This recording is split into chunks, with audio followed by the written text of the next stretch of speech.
हा ना, त्यांना बघा लक्ष द्या. या ठिकाणी आपण WDS टाकला नव्हता ना. बघा DHCP आहे, डोमेन आहे आणि DNS आहे. तिन्ही गोष्टी आपल्याकडे सगळे एकदम व्यवस्थित आहे. बस आपल्याला फक्त काय टाकायचं आता, WDS. मग आपलं सर्व्हर एकदम रेडी.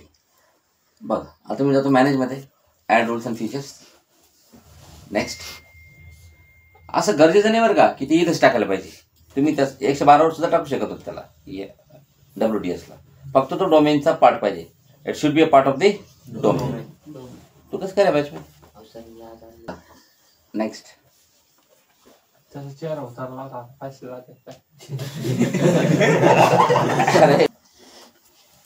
आता बॉक्स आणला बरं का, बॉलचा बॉक्स आणला नाही ना भाऊ. रोल बेस्ड और फीचर बेस्ड इंस्टॉलेशन. नेक्स्ट. आणि बघा त्याच्यानंतर सगळ्यात शेवटी इथं बघा 3 नंबरला विंडोज डिप्लॉयमेंट सर्व्हिस. हा add features and next. Next again. आणि हे बघा तुम्ही जर ट्रान्सपोर्ट सर्व्हर काढला ना तर डिप्लॉयमेंट सर्व्हर सुद्धा निघून जातो बरं का. त्यामुळे ट्रान्सपोर्ट सर्व्हर काढायचं नाही, दोन्ही लागतात त्याला. मग ते हा पण निघून जातो. हे बघा आता मी काढला नाही, पण मी जर हा जर काढला ना बघ तो सुद्धा निघून जातो. म्हणजे तुम्हाला जर डिप्लॉयमेंट सर्व्हर टाकायचा ना तर बघा तो ट्रान्सपोर्ट सर्व्हर सुद्धा टाकून घेतो. मस्त आहे. नेक्स्ट. नेक्स्ट टाकलाय रोल. हे बघा विंडोज डिप्लॉयमेंट सर्व्हिसेस. हा इथं तुम्हाला त्याचा कन्सोल दिसेल आहे ना. This is called as a Microsoft management console. So open this console WDS. आणि बघा बाय डिफॉल्ट तुम्ही जर सर्व्हर्समध्ये जर गेले तर WDS सर्व्हर तुम्हाला इथं वॉर्निंग मार्क दिसेल. त्याच्यात बघा तुम्ही एक वॉर्निंग मार्क. म्हणजे याचा अर्थ WDS सर्व्हर जे आहे ते सध्या चालू नाही. मग तुम्ही एक काम करायचं, WDS सर्व्हरवरती राईट क्लिक करायचं. राईट क्लिक केल्यानंतर कॉन्फिगर सर्व्हर, या सर्व्हरला कॉन्फिगर करलं. नेक्स्ट.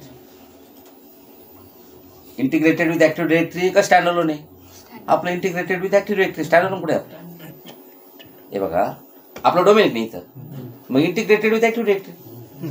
स्टँडअलोन कधी असतं, ज्यावेळेस आपल्याकडे डोमेन बेस्ड नेटवर्कच नसतं, आपल्याकडे डोमेनच नसतं, फक्त DHCP असतं आणि बस. पण आपल्याकडं integrated with domain active directory. हे का ना. This server is a member of an active directory domain services domain or a domain controller itself. म्हणजे हा एक तो डोमेन कंट्रोलरच होता किंवा हा डोमेनचा मेंबर आहे. काय झालं तुला, बंद कर. नेक्स्ट. बघा हे काय करतं, एक फोल्डर बनवतं रिमोट इन्स्टॉल नावाचं. आणि हे फोल्डर शेअर करतं ते ऑटोमॅटिक. ते शेअरचं म्हणजे फोल्डरचं नाव असतं रिमोट इन्स्टॉल. आणि ज्यावेळेस ते शेअर करतं का त्याला शेअर नेम असतं रेमिन्स्ट. काय नाव असतं, रेमिन्स्ट. REMINST. रेमिन्स्ट. तू ना मूड घाल, तुझ्या बाচ্চা नाही. आता हे फोल्डर तुम्हाला C मध्ये ठेवायचं का D मध्ये.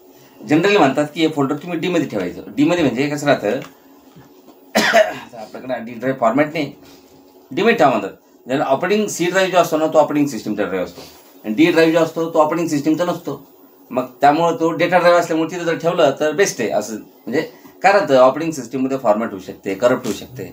मग ते फोल्डर पण जाऊ शकतं तुम्ही त्याला फॉर्मॅट करून इन्स्टॉलेशन केल्यावर. असं तर बघा माझं असं काही म्हणणं नाही की तुम्ही D वरती ठेवायचं ना. ठेवायचं तुम्ही D मध्ये ठेवू शकता. बरं कुठे ठेवायचं, D मध्ये. चला आता D फॉर्मॅटच केला आपण तर D मध्ये ठेवू. ठीक आहे ना. नेक्स्ट. त्याच्यानंतर बघा तुमचा हा सर्व्हर, तुमचा जर DHCP सर्व्हर जर हा असेल, WDS तुम्ही जिथं टाकून राहिले, हा जर DHCP सर्व्हर जर असेल तर हे 2 ऑप्शन क्लिक करा. ठीक आहे ना. If DHCP is running on this server, check both of the following checkboxes and use DHCP tools to add appropriate PXE options. We can say to all DHCP and DHCP organizations. म्हणजे काय असतं हे बघा तुम्हाला सांगतो fact काय. WDS सुद्धा DHCP server जो असतो ना, ओके, WDS जो असतो ना, WDS सुद्धा पोर्ट नंबर 6768 वापरतो. हां, आणि DHCP पोर्ट नंबर 6768 असतो. मग तुम्ही सांगा, जर या WDSनं जर त्याच पोर्ट नंबरवरती जर ऐकायला सुरुवात केली तर DHCP कुठं ऐकावं? त्यात विमान पाहिजे, बरोबर आहे की? सांगायचं तात्पर्य काय आहे की DHCP ऑलरेडी पोर्ट नंबर 67 वापरू राहिला ना, मग यांना वापरायचं नाही. म्हणजे आपण काय म्हणतो, do not listen on DHCP and DHCP version 6 ports आणि configure DHCP options for proxy DHCP. मग याला काय करतात, प्रॉक्सी DHCP कॉन्फिगर केलं जातं, जेणेकरून हा DHCPला काय करेल, कॉन्टॅक्ट करेल आणि त्याच्या थ्रू कम्युनिकेशन करेल असं. Next, respond to all client computers, known unknown. सगळ्या क्लायंट कम्प्युटरला रिस्पॉन्ड करते, नोन असो की अननोन असो.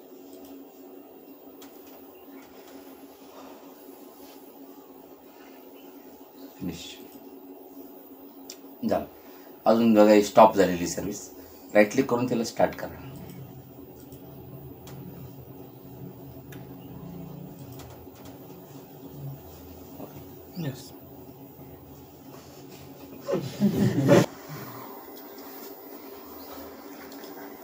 आता हे बघा, एक ठिकाणी आलो. आता बूट इमेजमध्ये जायचं सगळ्यात पहिले का. आता आपल्याला काय करायचं आहे, विंडोज 8.1चे आपण डिप्लॉयमेंट करणार आहे. विंडोज 8.1 आपण डिप्लॉय करणार आहे WDचे. तर डिप्लॉय जर करायचं असेल तर सगळ्यात पहिले तुम्हाला ॲड करावं लागते बूट इमेज. तुम्ही जर बघितला ना, हे बघा, आता मी तुम्हाला दाखवतो. हे विंडोज सर्व्हरची ISO आहे. आपण काय काम करू, याला विंडोज 8.1चं इमेज जोडू आपण याला. ठीक आहे, सेटिंग्समध्ये जा, CD DVDमध्ये विंडोज सर्व्हरची ISO काढून याला आपण याची ISOला अटॅच करू. कशाची? 8.1.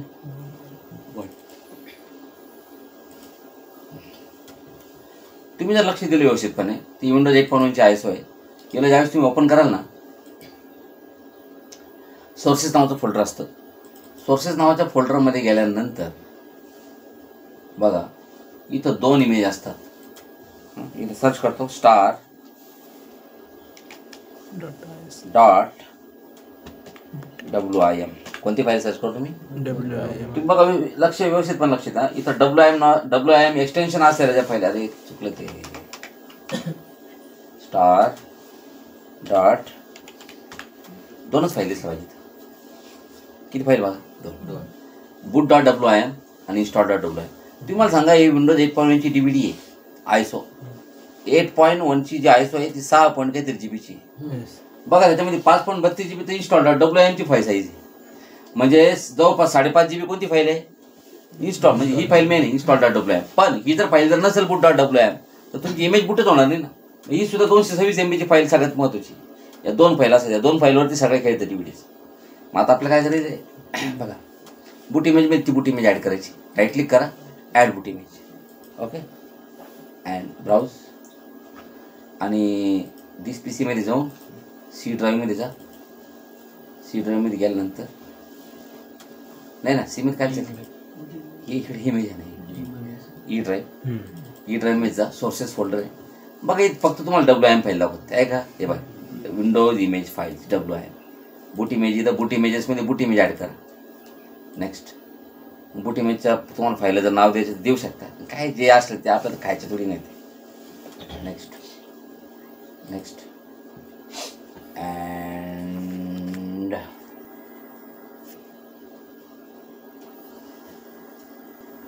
बघा, आणि आता काय करायचं, इन्स्टॉल इमेजेसमध्ये जायचं. ती जी इन्स्टॉल इमेज होती का ती ॲड करायची. पण आपल्या इन्स्टॉल इमेजमध्ये ना भरपूर एडिशन्स आहे. आता तुम्हाला टाकायचं कोणतं त्याच्यावर डिपेंड करतं. तुम्ही सगळे घेऊ शकता, पण सगळे गरज नाही आपल्याला. Add install image. बघा, त्याच्यामध्ये तुम्हाला सिलेक्शन इमेजचा ग्रुप बनावा लागतो. मी इमेज ग्रुप बनवतो, Win8. File location, my file is in the E drive. आपल्या माय कम्प्युटरमध्ये E ड्राईव्ह आहे. E ड्राईव्हमध्ये सोर्सेस, आणि सोर्सेसमध्ये बघा इन्स्टॉल डॉट. बघा, एवढे Windows 8.1 professional, home, enterprise, 32 bit, 64 bit दोन्ही पण याच्यामध्ये. मग तुम्हाला कोणती घ्यायची बघा, सगळ्या घ्यायचं, सगळे घेऊ शकता. पण सगळ्या कशाला घेतात? माझं तरी मग एक काम करू,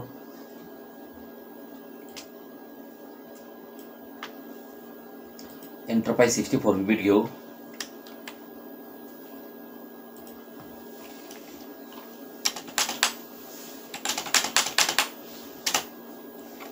फक्त कोणती घेतली? Windows 8.1 enterprise 64 bit.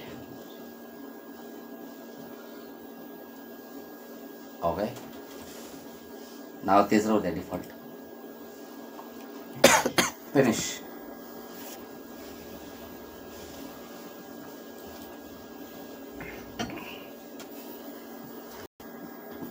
बूट इमेज आली, इन्स्टॉल इमेज ॲड झाली.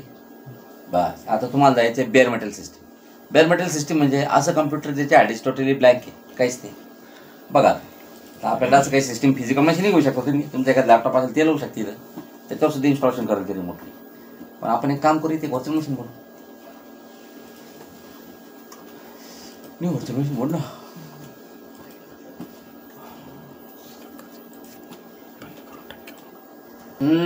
बरं, हॅलो, बोल ना. बर, ही व्हर्च्युअल मशीन चालू करा पॉवर ऑन. मग जशी व्हर्च्युअल मशीन चालू केली ना, ते नेटवर्कचे थ्रू बूट करेल.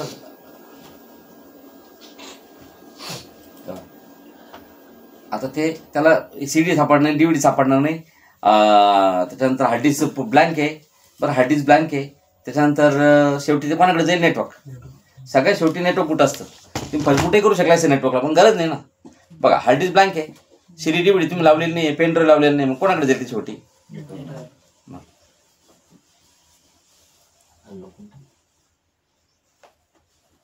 F12 प्रेस करावं लागतं बूट करण्यासाठी. तेव्हा F12 आहे का? तुम्हाला जर नसतं, तुम्हाला असं वाटलं असतं बाबा F12 त्यानं प्रेस करायची रिक्वायरमेंट ठेवायला नाही पाहिजे, तर ते तुम्ही सर्व्हरवरती सेटिंग करावं लागली असते. बघा, सर्व्हरवरती सेटिंग झालं. आपला WDS सर्व्हर आहे ना, याच्या प्रॉपर्टीज मी तुम्ही जर गेले ना, बघा इथं require the user to press F12. तुम्ही जर म्हणले असते ऑलवेज कंटिन्यू द PXE, मग F12 विचारत होतं नसतं, डायरेक्ट PXE बूट झालं असतं. दरवेळेस PXE बूट झालं असतं, माझ्या नसेल ना. जेव्हा आता इन्स्टॉलेशन चालू होईल लगेच.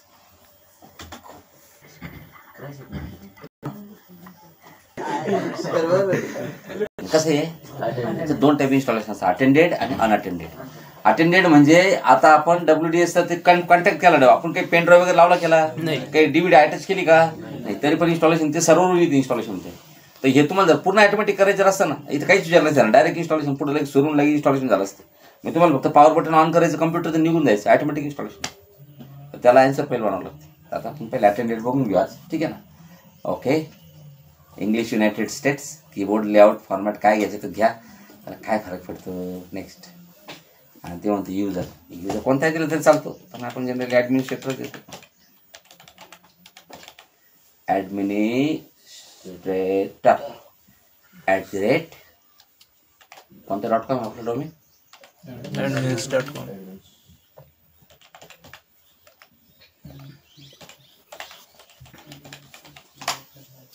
आणि बघा, आपण तिथं जनरली तुम्ही Windows 8 DVD बूट केले, तुम्हाला इथे खूप सारे इमेजेस दिसतात, पण आपल्याला किती दिसते? फक्त एकच दिसते, कारण की आपण तिथे घेताना एकच घेतली होती ना.